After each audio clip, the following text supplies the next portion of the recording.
Halo, selamat pagi pemirsa, apa kabar Anda hari ini? Senang sekali kami dapat menjumpai Anda dalam Berita Papua. Saya Yuni Rumbaran bersama tim redaksi telah menyiapkan sejumlah berita menarik dan aktual untuk Anda. Berikut 3 berita utama kami.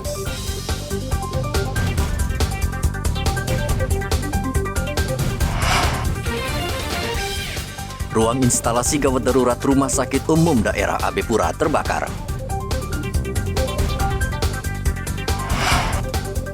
Kecelakaan maut di Merauke, seorang mahasiswa tewas.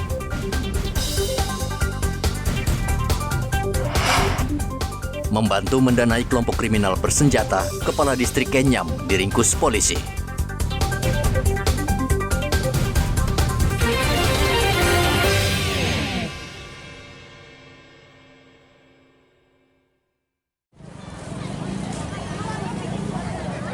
Gedung instalasi gawat darurat IGD Rumah Sakit Umum Daerah AB Pura Kota Jayapura, Provinsi Papua, Rabu kemarin terbakar.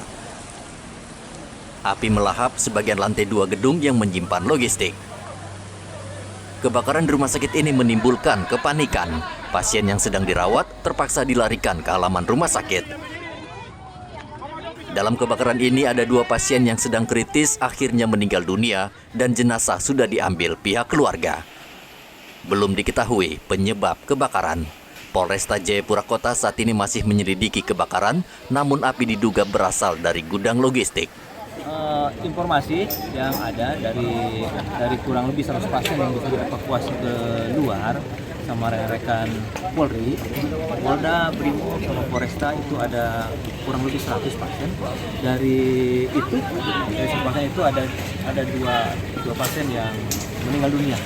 Pasien yang meninggal dunia karena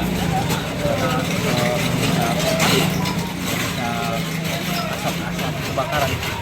Dan setelah tercabut yang keluar sudah ada meninggal. Sementara itu, pihak rumah sakit AB Pura memastikan pasien yang meninggal dunia bukan disebabkan kebakaran, namun murni karena penyakit yang diderita. Saya menginstruksikan teman-teman untuk evakuasi pasien keluar. Dan setelah itu saya membawa APAR untuk bergabung dengan tim APAR yang di lantai 2. Dan kita melihat sumber asapnya itu ada dari lantai 2 di gudang logistik Rumah Sakit AB Pura. Itu saja yang saya tahu. Berapa pasien dievakuasi ini? Kita punya pasien ada sekitar 13, namun sekarang ini tinggal 8 pasien. Yang beberapa itu pasien anak-anak, cuman sampai sekarang kita belum bertemu dengan mereka. Kita cek ke lokasi evakuasi pertama, mereka informasi yang kami dapat orang tuanya membawa anaknya kemungkinan ke rumahnya sementara cari titik aman di rumah. Jadi kami lagi menunggu kalau memang aman mungkin mereka balik kembali. Bapak, ini yang terbakar itu sebenarnya gedung apa? Gedung logistik rumah sakit. Tapi berpengaruh kepada rawat inap ini? Sangat berpengaruh karena semua rawat inap itu kan bahan-bahan yang kami butuhkan kan kami menyimpannya di gedung itu dulu. Kami menginformasikan kepada teman-teman di semua pos untuk turun, kemudian kami menurunkan 2 mobil supply dan 3 mobil water cannon, dibantu dengan water cannon dari AWC, teman-teman dari Polresta dan dari Brimob, dibantu lagi dengan mobil pemadam kebakaran dari Angkatan Laut. Api yang berasal dari lantai 2 yang merupakan disinyalir merupakan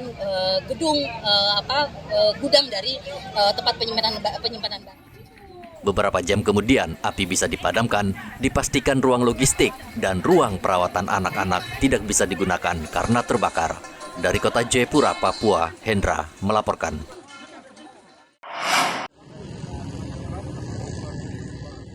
Sebuah truk yang melaju dari arah Spadem menuju Jalan Raya Mandala Merauke menabrak pembatas jalan lalu meluncur menghantam kios dan 2 pengendara motor. Kecelakaan terjadi Rabu kemarin sekitar pukul 10 pagi. Saksi mengatakan truk melaju tanpa kendali. Akibat kecelakaan tersebut, seorang pengendara motor meninggal di lokasi kejadian. Korban tercatat sebagai seorang mahasiswa perguruan tinggi di salah satu universitas di Merauke. Sementara pengendara lainnya seorang wanita saat ini dalam keadaan kritis dan tengah dirawat di rumah sakit. Sementara sopir truk sudah ditahan polisi. Ia diduga mabuk minuman keras saat mengendarai truk. Antara roda 6 truk dengan roda 2. Jadi pengemudi roda 6 ini kemungkinan dipengaruhi oleh miras, jadi dia melaju sangat kencang dari arah Spadem. Selanjutnya dia menabrak kios daripada warga dan menabrak pembatas jalan, terus sampai melampaui dia punya jalur dan menabrak tiang listrik dan menabrak 2 pengendara sepeda motor dan menabrak sumur. Dari kejadian laka tadi terjadi ada 2 korban. Yang pertama korban pengendara Honda Beat ataupun Matic ya, itu korbannya meninggal dunia, laki-laki, dan pengendara roda 2 KLX perempuan. Kecelakaan lalu lintas di Merauke kerap terjadi akibat pengendara mobil atau sepeda motor mabuk minuman keras saat mengemudi. Muhammad Ridwan melaporkan dari Merauke, Papua Selatan. Diduga mendanai kelompok kriminal bersenjata pimpinan Egyanus Kogoya, Kepala Distrik Kenyam Kabupaten Duga ditangkap Satgas Damai Kartens. Kepala Distrik atau Camat Kenyam Kabupaten Duga, Papua Pegunungan, berinisial MM ditangkap di rumahnya dan langsung diterbangkan ke Kabupaten Timika untuk diperiksa.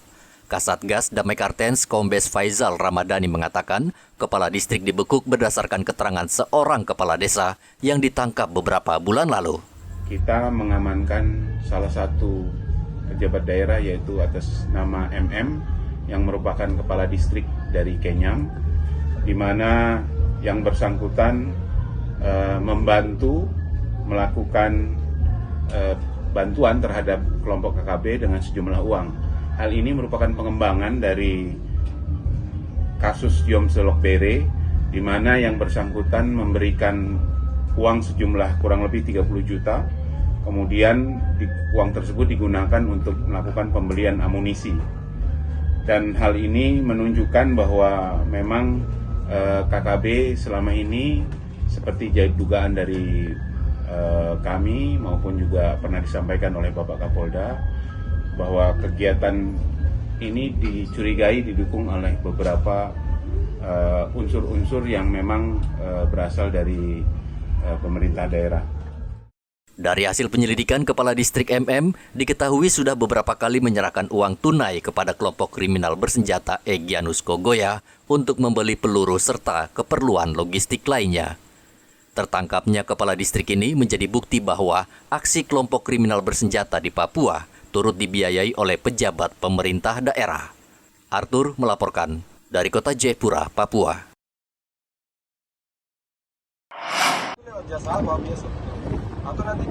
Sembilan pucuk senjata api organik milik TNI Angkatan Darat hilang pasca penyerangan kelompok kriminal bersenjata atau KKB di Distrik Mugi, Kabupaten Duga, Papua Pegunungan pada 15 April lalu.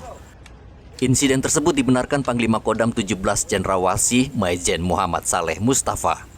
Pangdam mengatakan 9 pucuk senjata api tersebut terdiri dari berbagai jenis. Selain kehilangan senjata, Pangdam 17 Cendrawasih mengatakan ada 5 prajurit TNI Yonif 321 Galuh Taruna yang gugur dalam penyerangan tersebut. Hingga kini TNI telah melakukan berbagai upaya untuk mencari 9 senjata api tersebut karena berbahaya bila jatuh ke tangan KKB. Memang itu betul dan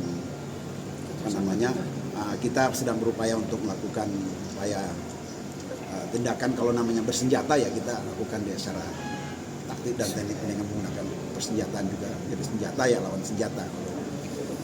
Sebenarnya nanti kita akan berupaya untuk mencari kembali senjata-senjata itu. Sebenarnya berapa pucuk? Banyak sih, Pak? Ya kira-kira segitu. Ya 9 pucuk ya, berarti bukan 5 ya Pak ya? Dengan berbagai jenis ya Pak, itu kan semua termasuk senjata modern ya Pak ya? Ya senjata standarnya gitu. Sementara 5 itu kan korbannya. Ya, 5 korban. Kan ada senjata yang mungkin tertinggal. Muhammad Saleh juga memastikan TNI Polri akan terus mencari pilot Susi Air Kapten Philip Mark Mertens. Operasi pembebasan tidak berubah dengan tetap mengedepankan perundingan. Sementara itu, tokoh adat Papua Yanto Eluai meminta KKB pimpinan Egyanus Kogoya agar membebaskan pilot Susi Air. Yanto mengatakan masyarakat adat harus menjaga martabat dan tidak melakukan cara-cara biadab untuk mencapai suatu tujuan, apalagi teror terhadap masyarakat sipil. Berharap saudara kita ya, yang terlibat dalam kelompok KKBI. Mereka juga sebagai masyarakat adat yang harus taat dan patuh pada hukum adat. Norma-norma adat, nilai-nilai adat. Kita masyarakat adat juga harus menjaga martabat dalam menuntut sesuatu atau ingin menyampaikan sesuatu. Ada cara-cara yang beradab, yang manusiawi, tanpa harus kita melakukan hal-hal yang justru terkesan tidak beradab dan tidak manusiawi. Oleh sebab itu, kepada saudara Egyanus Kogoya dan kelompoknya yang saat ini masih menyandra pilot susi air, berharap untuk segera bisa membebaskan. Bila kita tunjukkan bahwa